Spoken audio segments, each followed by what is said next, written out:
Hey, Matthew. What's up, bud? Not too much. So, what are we doing today? I'm excited doing a little podcast, actually, a little conversation, at least on screen this time. Well, you know what? I think it all started like first of all, like you and me, we talk on the phone a lot. To those who don't know, Matthew owns U Ranch Auto, which is an auto shop, and he does a lot of performance as well. I don't own a shop, but I'm a 034 motorsport dealer. I've been for the last 3 years plus, and I'm associated with a network of local shops here. So sometimes I love to call Matt and just ask him for some tips on repairs or modifications, and I think vice versa. We always got along, and he's a 034 motorsport dealer as well. So if you want to get tuned in his area, I think it's a nice place to go, because as much as people in enthusiast groups online see on Facebook, at least 75% of my clientele must be the same for you. When they come to the shop, they don't want to buy the cable. They don't want to, they're scared that it's going to break for some reason. All they want is to load the tune, go have fun. That's what they want, right? Hmm. Like the enthusiast groups make it seem like 100% of the people are daily racers, draggy on the way to work, but it's not the case, right? There you go. So, and you're at the shop right now, like you're working between Christmas and New Year's. I am, yeah. I'm working New Year's Eve too, so yeah, stay busy. Are I you- have so much work Are they paying you overtime? to do. Yeah, I don't know. I got to talk to the manager. All right. Oh, me too. It's been quiet. Like at the shops, I think they're like we're kind of like reduced staff. It's only like emergencies and stuff like that. But tuning, just did one 2 days ago, so it's still going okay. And Matthew, like since I have you on the stream here, you have a project you've been working on, and you started talking about it a couple of months ago. It's quite interesting. It's different, and I think you should maybe talk about that because you'll get people curious, right? Yeah, yeah. So I think I said something to you before it physically went public. So I personally have an A3 leader. The person who I am running in tandem with this kit with, his name is Marcus with GPS, German Performance Solutions. He has an S4 and manual drive, and me and him are really good friends too. We chat almost weekly, sometimes a few times a week. We came up with this idea. He had the idea a few years ago. I've always had, an idea to do this, but I wasn't 100% sure how to go about it. So we came up with this twin charged solution, knowing that other people have tried it before. We both like problem solving, so we took what people couldn't achieve to do it correct. I don't want to say the word correctly, but had some problems that they didn't want to deal with, or whatever the case was, and we kind of just problem solved those case by case. So we have a rear mount turbo that feeds into the the supercharger, and we're going to be, hopefully, if everything goes well, put out a kit around March time, 2024. Nice. I'm just showing the folks here. You also have a Facebook group. It's called the Audi 3.0 T Nitrous and Twin Charge group. And I'm just trying to find pictures. There you go. Yep, there you go. This is your car, right? That one is mine. Yep, yep. Okay. I see nice piping and everything. It's like we initially said. If this is not your off the shelf type of 1 day install project there. Yeah. So, but you came with this idea, like you had a setup like this before. No. So Marcus has a buddy of his. I can't remember what the kind of car it is, but he did a rear mount as well. I have installed a rear mount before on a Corvette, and I've always liked the idea. But me and Marcus was talking about it, and he was like, I don't really know what to do with the scavenging and the oil pump, running it, and I'm not a really big fan of having oil lines underneath the car, especially that's tied to the block. You rip a line out by accident, and you just lost oil pressure in the engine and the turbo. So I had done a Supra install a few years back with Comp Turbo, which is an oilless turbo system. So it just uses a grease fitting, with a Zerx fitting on it. You pump it up every 3,000 miles, and she's good to go for another 3,000 miles. So again, with the problem solving, we had a couple of things that we had to iron out and mess the system. So it's actually a lot more simplistic than it looks. it does look a little overwhelming at first glance, but when we produce the kit, it's going to be, bolts for the piping is going to be already there. So you just got to take things down, put things in, and it's going to be pretty seamless. We're going to try to make it to where a DIY type of person can install this.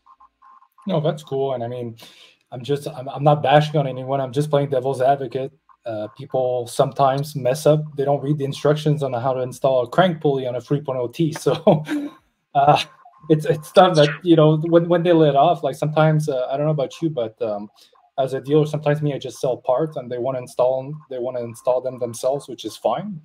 But I'm like, guys, you got to follow the instructions. Like it's something as simple as the appropriate torque level for these, because we see them sometimes on Facebook groups. Oh, that pulley sucks. Not necessarily. I think you just over torqued it, right? Yeah. But they don't say that. They don't say that. They call me at 11 p.m. I'm stranded on the side of the road. I don't know what to do. But so yeah. Well, it's a cool project. I think it's quite different, and I think it's amazing that. Like when you think about it, the first B8 I think in Europe came out in 2009, and these cars they're still going strong. Like the tuning, I think the pinnacle of the tuning came, what I like to call the golden age of the 3.0T, like maybe 3-4 years ago with IE, with 034, and I don't know, like everyone got into it back then, like with track world records and stuff like that, and even these days.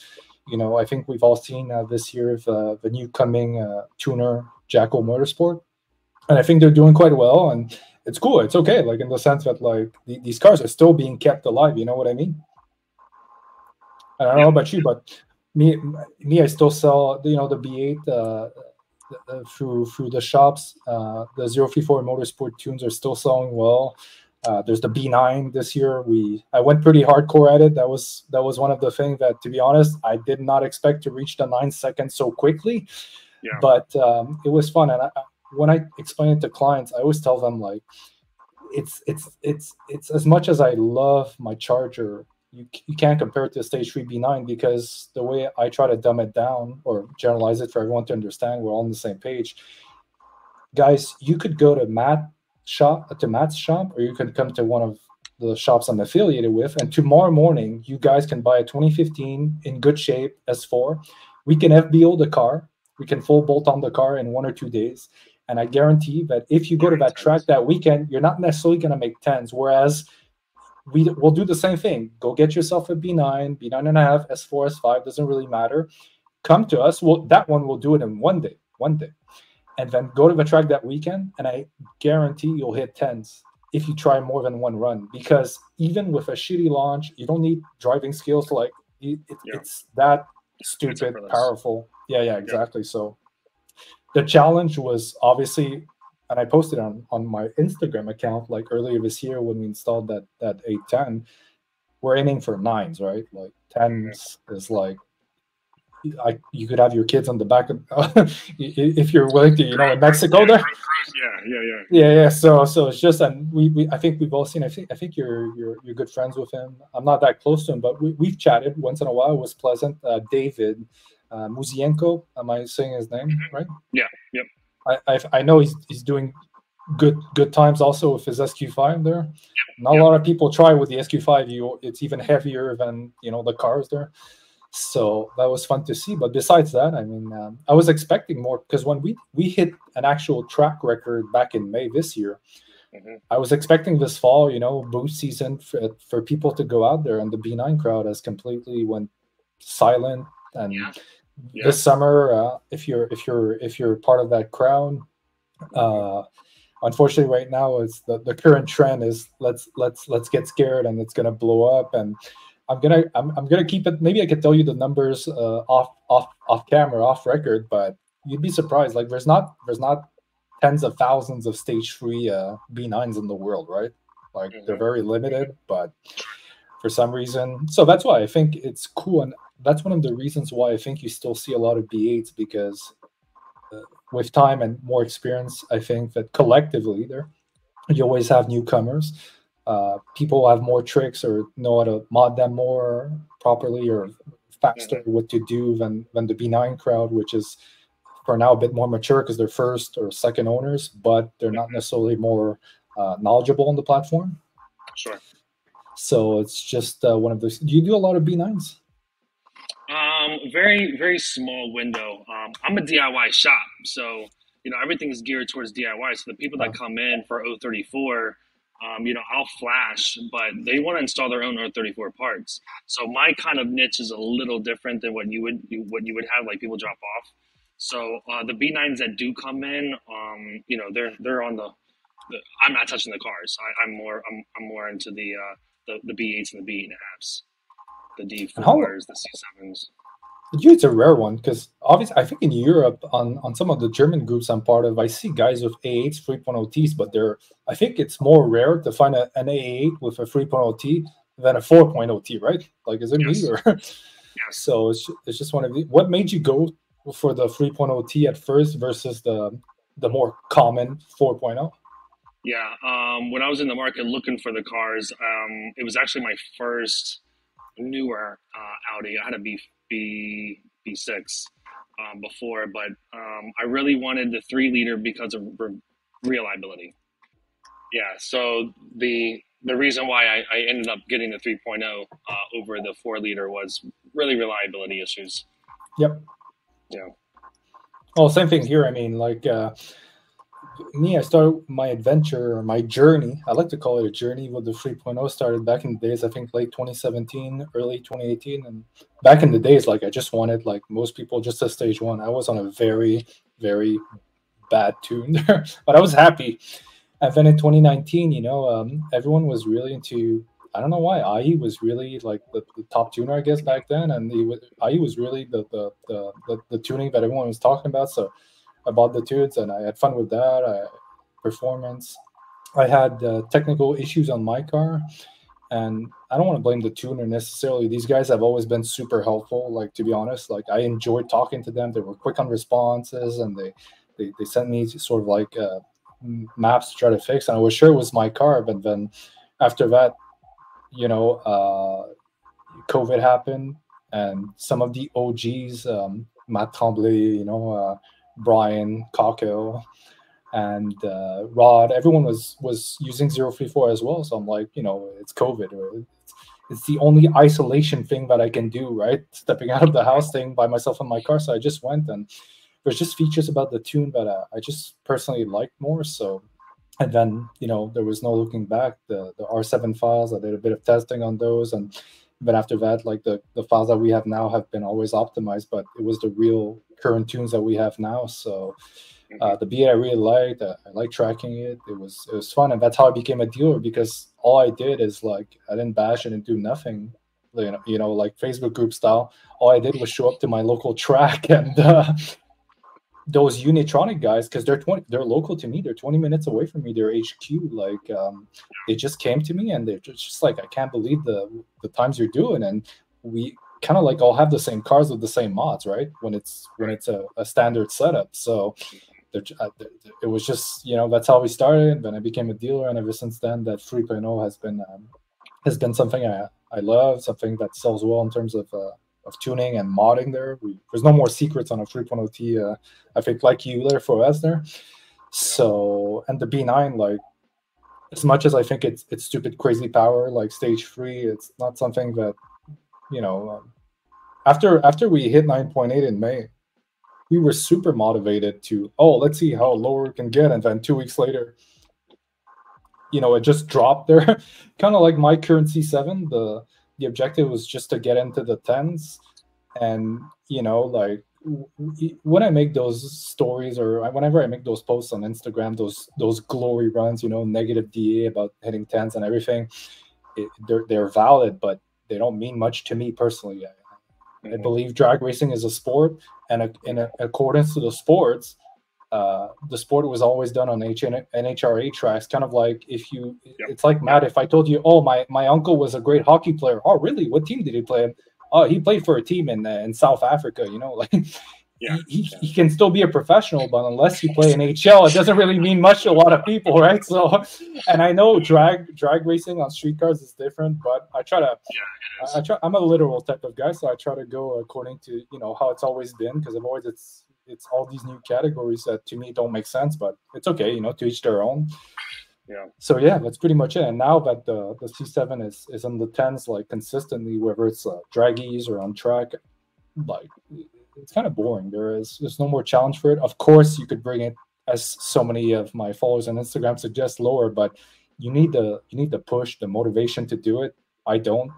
When I make those little draggy runs for fun, picking up my cell phone, vaping, or you realize all the hard work has been done prior to that. So I just show up, and if the car is good, and you're consistent for your launch, everything, and you'll always achieve consistent good results there. You know what I mean? But they don't see that the amount of the hours.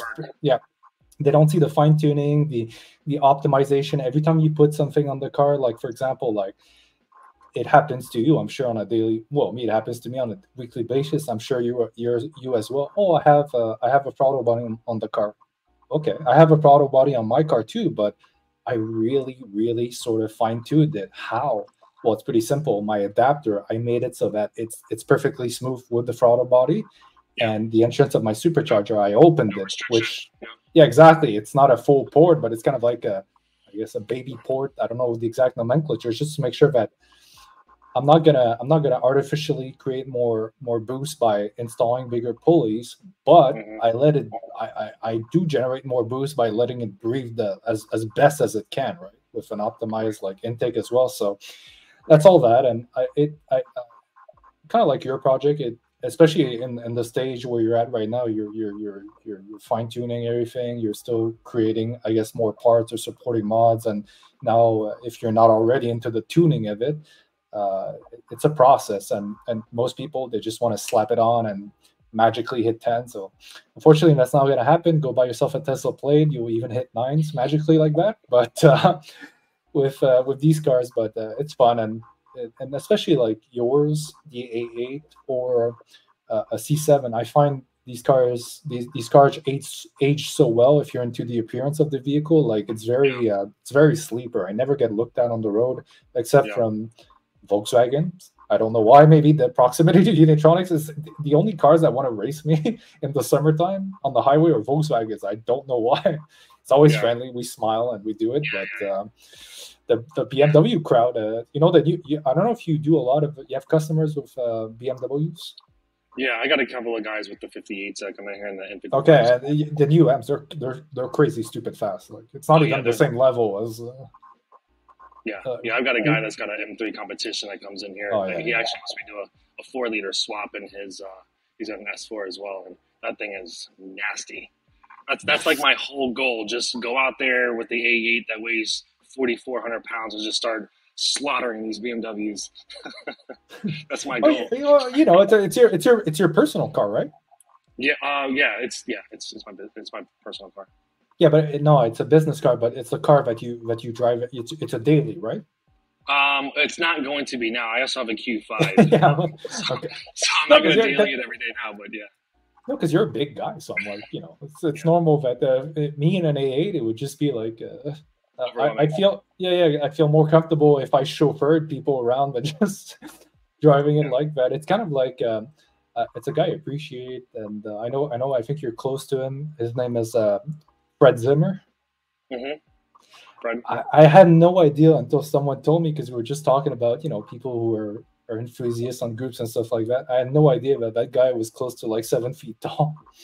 So I'm just like, yeah, but I'm just like, okay, he's like 7 feet tall, so I just presume that the weight goes with it, right? To be, and he drives a Q5 and SQ5, and the guy still manages to hit tens. It's like, those are the guys that I'm just like, what, if I was wearing a hat, hats off to you. Or it's kind of like our buddies. They're kind of quiet, but they've been in the game for a long time. Josh Marshall and Brian Cockell. These guys, you never hear them complaining about stuff, but these guys in the summertime or early fall, because their track closes like stupid early, like the start of October. No, but these guys, but you never hear them complaining. But these guys, they run 10 seconds and like at freaking 5,000 plus DA. Like, it's incredible how, again, the fine tuning like that these guys had to do to just achieve like not what we normal. can do easy Yeah, over here. exactly, sort of. You know what I mean? And even there, Yeah, it's not that easy. You don't see that many in the tens. in I the think tens. True. it takes work. It takes work. It takes dedication. So of course, like anything that's marketing, whenever you post or I post my stuff, like yeah, for sure, we post our best runs, but you'll never find a client of mine that automatically I told them go 034, you'll hit tens, go buy this or buy that. I always take the time to explain to them this is an example of a car that's very fine-tuned and in prime condition, and how what technically what it can do doesn't necessarily mean you can do it, right? Like in any sport, you can go buy. Who's your? I don't. Are you into hockey or not really? No, I'm not into hockey. I'm in Canada, so that's all we have. Sorry there. Yeah. I've had a story with a hockey guy before, so I never looked back. No, but it's I see it as a parallel, but that's very like similar. Like I can go out there, I can go buy Wayne Gretzky's stick, skates, and everything. You think I'm gonna have a slap shop as good as him, even if I played hockey in at a decent level my whole life? Of course not. But I think with cars, it's cool. It's a hobbyist thing, but like any hobbyist community, like there's a lot of intensity, sometimes good and sometimes bad, right? So Sure. it's just one of these things. So tales from the tuning shops. Do you have any funny stories of stuff that happened to you, maybe this year, or clients or anecdotes? No, I don't really have many. Like I said, we do. I mean, other than the performance aspect of what I do, the shop's like a DIY. So, in terms of like funny, I wouldn't say anything like really funny. Yeah, I don't really have anything. I mean, they're a really good group of people that come in here. So, actually, I've got like a 7, 8 of us that are like all just Audi guys, and when I take this thing to the track, we're all gonna like make a day of it. So, it's a nice community. So I assume when all these guys come in at the same time in your shop, you don't get a lot of work done that day, right? Yeah, it's almost like I gotta put like a a poster up and say, "Hey, don't bother me." Yeah, because we'll just chat and chat and chat. I was on the phone when a customer called me up with he's like 2 hours away, past Philly, and we just started talking about he's got his S5 here, his JHL supercharged S5 here. We were just Nice. literally talking for 50 minutes, just shooting the shit. So yeah, I'm sure you see the same thing.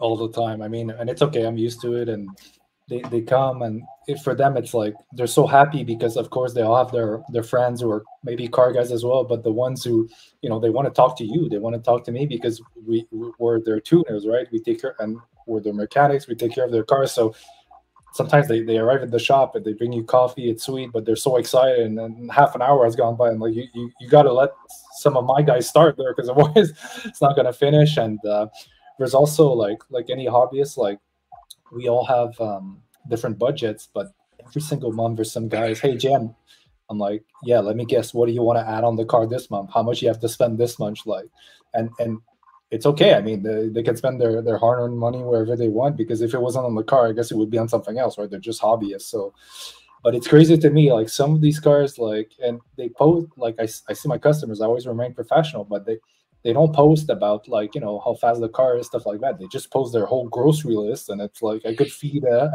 like 20 people with the amount of stuff on there. So but I think that at the end of the day, like this, contrary to you, like this is not my main source of revenue. I always did it from a passion standpoint. I'm just very literal. It's not very humble to say knowledgeable, but I like factual data, and leave aside the speculation, and I like to test stuff. Once again, that's why with my C7 right now, I enjoy the car. I modded it, but not really, because I don't have the work to put in anymore. I don't have anything to test with it. I don't. So maybe, hey, your kid is something purely for, it could be a reason as simple as exhaust. Like this summer, I don't know if you saw on Instagram, I kept posting progress. It cost a fortune. Like the girlfriend was like, what a waste of money. Like we could have went like first class around the world. So I'm like, yeah, but we're all going to go electric soon. And, fortunately, unfortunately, depending on how you view things. And to me, ever since I'm young, like cars, I need that exhaust, and I value it. It's like on the top of my list, and I added Mhm. weight to the car. Like it's so heavy, like 3.5, like quality stainless, not some cheap, Yep.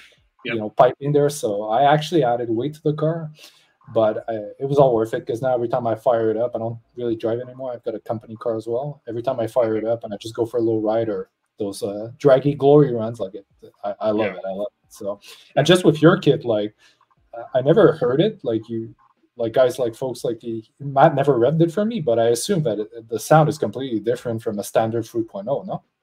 Yeah, we're gonna be sending some reels out soon about what the sound is. It's a symphony. Personally, like this is what I do. I love cars, so to Yeah. be able to hear the supercharger whine, it's ported. I've got this pulley ratio of 3.45, so it screams. Then that shuts off, and the turbo starts rolling, and it's a rear mount, right? So it's really close to the road, and it echoes underneath the car. It just makes it so much louder. Technically, I also have a T51 R mod as well on the turbo, so it's even louder. To hear both of these notes, different power adders at the same time, making this noise, it's I love it. Probably the best thing about the car.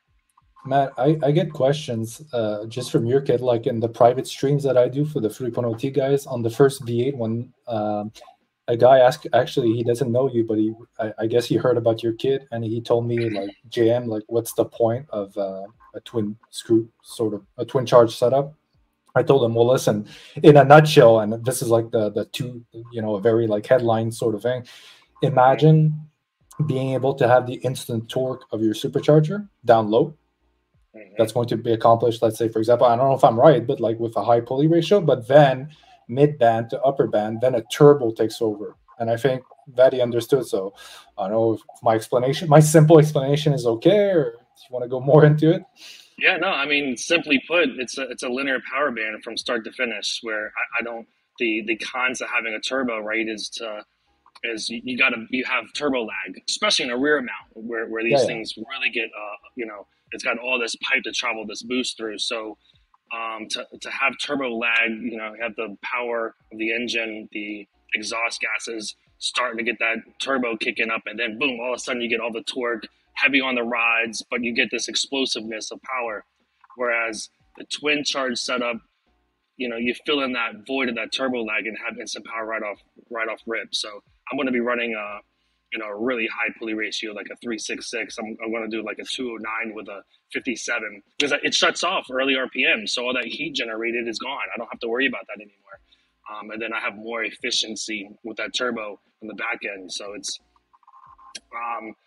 isn't everybody's cup of tea. For sure, for The, sure. the superchargers that are coming out, Merc Racing's coming out with Jose, a good guy Yeah, of mine, a good friend of mine. It's super simplistic. I get the buy there. Like, here's more power. It's something that I can mod and do myself. I feel comfortable doing. 034 is backing it, so punch in a couple of things in your laptop, and you got the tune. So it's a lot more simplistic. But I want a linear.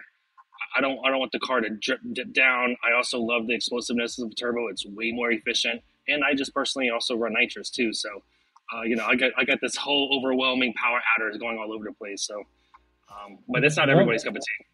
no, for sure. There's such a thing. Oh, nitrous is cheating. Not really, because nitrous. Well, look. Let me put it back into context. Jam, should I do nitrous? It's something I get every month. At least a random guy will come to me through Instagram. Should I put nitrous? Well, you can. It's just how are you gonna do it? It's kind of Yeah, like water meth. Like exactly. with my more, let's say, for lack of better words, refined setup. A couple of guys went at it and they failed because it's just they don't operate it correctly, and that's why, like, when I did the installs, like I've done at least like 8 to 9 cars there locally. I'm okay because I install it. I take the time to explain to them. It's been well done and how to operate. But remotely, it's one of the things that I get asked a lot, and I'm always hesitant now to tell them because the way I install it, you install it, and he installs it is going to be completely different. And out of the three of us, like I know we're going to do it okay, but he's not. And sometimes they even go to their shops and these guys have never installed one before. It shows. So it's just like, if anything, you're creating a hindrance. And that particular, I have a particular client in mind. Well, they did, even you said the install was okay. I'm like, well, the main, most of it was okay, but the thing is that right now you're running so rich that between your shifts, your lambda falls to 0.6. I'm not gonna get super technical in this one like I do in my private streams, but it's like a boat just dropping an anchor during shift. Like if anything, you're just slower and you're just running so freaking rich that it's it's a standalone, kind of like your nitrous. It's a standalone module, and it's kind of tricky with these ECUs where everything is closed loop. There are fueling, coolant, air. That obviously you want to know what you're doing. I think you have no worries running nitrous, but for most people, it's something that go. Hey, you know what, guys? Go ask Matthew. Go talk to Matthew about it. Maybe I don't know. Do you do sometimes like there's guys like not necessarily local to you that come to you with questions? Can you help me out set up my stuff? Daily, okay. every day, and but I do how do you deal with them? Yeah, but how do you deal with like remote customers? Because let's say I'm in California and I'm like, hey, listen, I'm willing to pay you. I want to install nitrous or whatever, whichever one of your vids that you provided. I watched the video. I don't necessarily understand. Could you help me? Like, how would you do it? Yeah, so I've gotten on FaceTime before, or Facebook Messenger. Usually DMs works, but all levels of communication I try to absorb. Obviously, I can't be there in real time, so any way that I can try to help, with that process, I'm going to do. And I get DM'd daily, 7, 8, 9 times a day, and I try my best to. You get the ones that are almost there.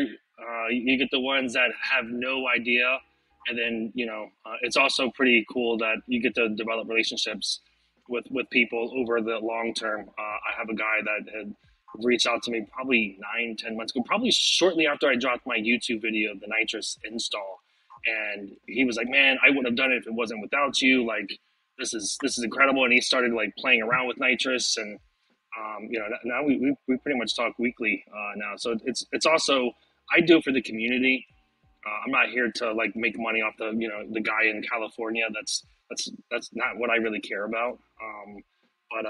But also in retrospect, I don't want to be taking off a job that I'm doing for 2 hours either. So it's tough to manage, but I do my best. Well, it's kind of like what we were discussing at first, that fine line between trying to be nice with everyone. I try to be too, but sometimes for sure I'm a human being, and maybe I got overwhelmed that day with like 30 messages. It has happened there. I'm not exaggerating. So maybe you come to me and you're just like, I'm not disrespectful, I'm not impolite, I think, but I'm like, hey, listen, I'm not 034 customer service. I'm sorry, but it's not the way it works.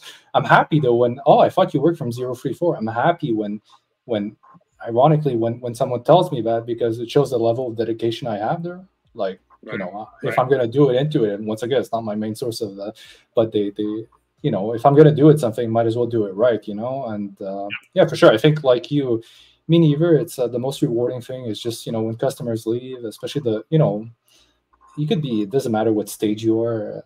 You could be stage 1, and when you do, I always drive. I don't let them drive because I don't want them to mess up the launcher. When you do the first launch control, and sometimes they don't have reactions, but most of them are like, holy shit, I can't believe this is my car now. And manual, the 6 speeds, I love them. I don't have a lot of customers, but every time I do get one, I tell them what's kind of not necessarily sad, but it's just the way it is on those B8s. Like, the clutches are expensive, like from the factory there, and aftermarket. It's like it's you might as well because it's stronger. But I had an MK2 TTRS like last summer. A clutch is like at least in Canadian here, it's like $800. So it's like nothing, right? So an OEM clutch there. So, and it's easy to replace. You can do it versus like here, if you go to like a local Audi dealer and you don't have like special pricing or whatever for an OEM complete clutch replacement, I think they're gonna charge you up to $4K. So, and that's not including labor, just in parts. So it's they're kind of expensive. Like, what your partner there, Mark, just what is, out of curiosity, what does he run clutch wise, transmission wise on his car? Yeah, he runs a manual. I'm not exactly sure. I think he's running stock trans and just a stock clutch. That's kind of like what we're going to be making sure. Each transmission has a different a different bracket that he's gonna have to cat up and try to formulate a plan for these different setups. But testing the limits is really gonna be what I'm super excited about. I have the stock motor in my car, and I finally get to see what this thing can. I want to bend the rod. I want to be able to see, because nobody really knows the real limit, because we've always been limited with this fueling issue that's plagued us for a year and a half.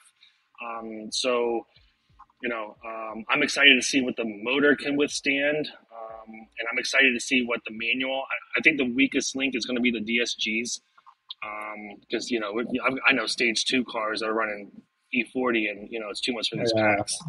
So the ZF8s will be okay, I'm pretty sure, but I plan on hitting 1,000 horse, so we'll see how hard this ZF8 can handle. The way I see you is like I put you in the same bracket as Oleg. It's a nice car, but the guy knows what he's doing. When customers come to me, hey, this guy Oleg swapped a 4 Yeah, but did you take 2 seconds, go on his YouTube page, whatever? The guy takes out by himself in his home garage his mechatronics unit to clean it, for Christ's sakes. You're not at that level.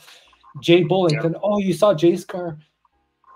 Jay's on another level as well, like in the sense that all this the custom parts he does is he has his own brand JXB, and now I ever since you started talking about your twin charge, oh yeah, but this guy he puts it, but he knows what he's doing, like just normal maintenance. Like we had this discussion because we talk all the time, and that's why I thought it would be cool just to get us both on a stream and just talk like we just normally talk. But there's a guy who was like, how much for a timing change at one of your shops? And I gave him like, I have to go all data. I'm sorry there, but my partners, that's what they want. But I'm like, listen, if you go to a shop that has done a lot of food for OTs, they can knock that time down if they like you. And then I don't know how you appeared in the conversation. The guy's local to me, and I'm like, well, apparently this guy Matthew says, JM, that I can bring the car in the morning, and it could be done. It could be done by late afternoon. And I'm like, well, if Matthew said that, I wouldn't doubt him. Like in the sense that he told me many times, like those timing chains, I've done that a lot there, and I can do them in one day basically. Don't bring it at 1 p.m. there or 11 a.m. Bring it at 8 in the morning, and it's going to be done maybe at 5, 6. Yeah, for sure. Yeah, it's a long day, but it can be done if I'm highly motivated. I could drop the motor and trans out of one of these cars in an hour and a half, hour and 50 minutes. But, if I'm motivated to do it all in one day, but I don't want to do that kind of job, in an 8-hour period. Test pipes, it's something that we do a lot on 3.0Ts. Like, do you pull down the transmission, or you just, unless you don't want to reveal your tricks, because it depends on the transmission. Manual, we don't care. We know the tricks. DSGs, sometimes I tilt them, and once we had to drop the engine because the car was so rusted that it was a bit more time, but we're like, with the headache that we're going to avoid, we're just going to drop the damn thing and just do them like in parts. And we told the customer, and the customer was happy. Since we have it down, you want us to do anything else at the same time, like maintenance wise? Just something as it's not like impossible, but just your alternator, we see that it has a bit of water for some reason. It looks kind of old. We can do it. It takes 2 seconds right now. If we put it back, we're gonna have to charge you the full all data pricing. So the DSGs, I do test pipes. They're a lot more challenging than the ZF8s in the car. But if it's a header, you can still do like a long tube header setup in the car. But for me, you do them on the car. You can. Yeah, you can. No, I know you can, but you do them on the car. No. Okay. No. That's what I'm saying. Yeah, if it's a test pipe, or I'm sorry, if it's a long tube header, that motor's going out. It's just faster for me. Yeah. No, that's true. I was like, how in the world? Well, it's okay. Hey, sometimes we do stuff that you find tricks. I think with anything, if you're good to start with, but just by repetition, it's like anything. You just become better at it. It's like these guys jam. How do I get a better 60-foot? Stop buying parts. Go find an empty road that's safe. Practice. Work on that skill set. Please don't do 10 in a row. Just take your time. Try to come up with your own strategy. And it's just one of these things. Should I go buy slicks? Well, yeah, of course you can, but you don't need slicks to go hit a 1.6 DSG Yeah. or ZFA. There, we can do it with like normal street tires and Yeah. manual cars. It's well, manual. I have less experience with manual cars. I've seen really great ones do amazing stuff, but Yeah. it's even harder. I mean, for sure, it's It harder. is. For sure, for sure. The way I see them, and people are maybe gonna get mad, but I'm sorry, it's just the truth. Manual is the hardest thing. You've got to launch, and then after you got to shift. No money shift, eh? After Right. that, it's DSG because it's with the way those transmissions are designed. It's sort of like dumping the clutch. So the reaction time, if you're trying to get that momentum to take off, is Hmm. catchy. Like, and Hmm. ZF8, I think is the easiest of the bunch because you, no matter what tune you're running or no matter what you do, you always have that small delay that allows you to like get on throttle properly. If that makes sense. Yep. So it's what I tell those ZF8 guys now that I'm in a C7. We have it good, like compared to, like, I wasn't the best, but I wasn't Matt Tremblay or Brian Cockell, like those 1.5 1.4 crazy 60 foots on the DSGs, but like I was pretty decent. I get 1.6s. I didn't get 10 in a row though. With the ZF8, I'm pretty confident. Okay, maybe not 10. I'll get 8 or 9 in a row. With the DSG, I'll mess up a couple in there, on 10 passes kind of thing. Right.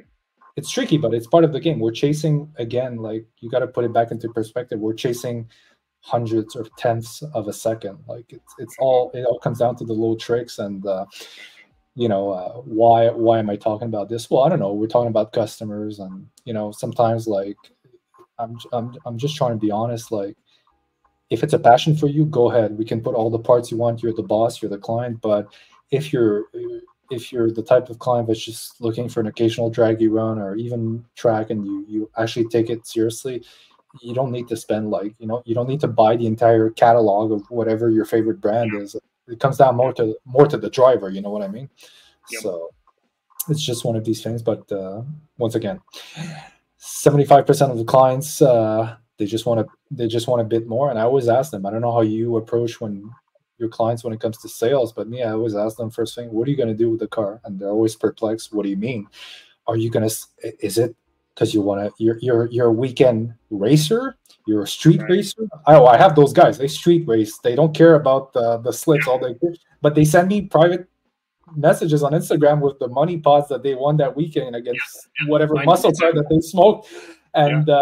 And there's also the guys that, what are you going to do? Are you the type who works a 9 to 5 and at 5:30 want to take an exit faster than the mother in the minivan, the soccer van next to you? Like, what do you want?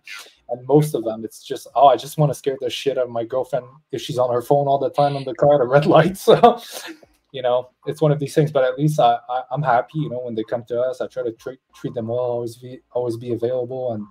And obviously I love my crowd who is more into performance, with constant, even the remote ones with data logging, with Hmm. a professional sort of accurate Yep. analysis, Yep. especially with the Trophy 4 Motorsport data logger, which is very, very good in terms of Very capture rate, smooth. in terms of Yep. variable. Yeah, exactly. It doesn't break down.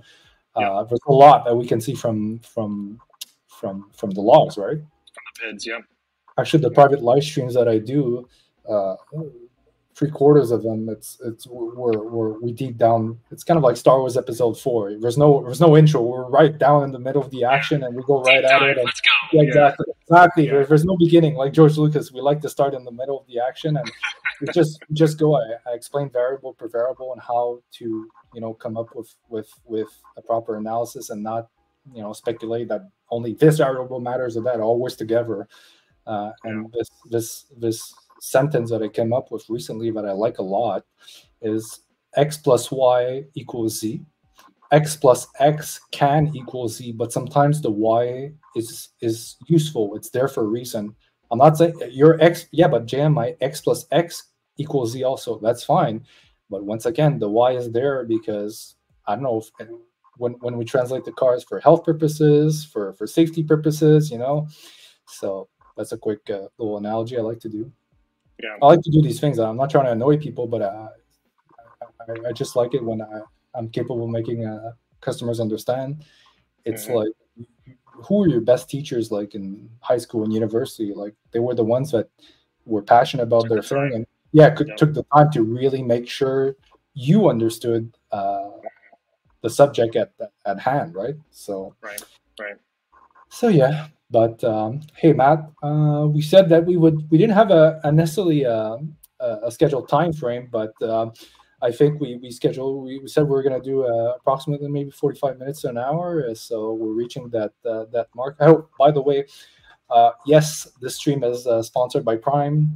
For me in Canada, they just penetrated the market. One of my good friends works corporate, and he supplied us with a bunch of, as you can see, a bunch of these drinks. So I just wanted to give him a quick shout out and thank him for sponsoring the stream. And on that note, I don't know if you wanted to add anything, you wanted to say something as No, an end note. no, I have a lot to say, but we'll save it for the next episode or so. Oh, I don't mind. I mean, look, we talk on the phone all the time, so next time we can do another one. And I know that your kid is not slowly but surely, but like yeah, steadily but surely coming along. So I think it will be nice for the people just to we can maybe do another one once you release it or something like that. And Okay. Yep. Sounds good. always nice talking to you, my friend. All right, man. Always a pleasure. All right, bye. Later. Thanks.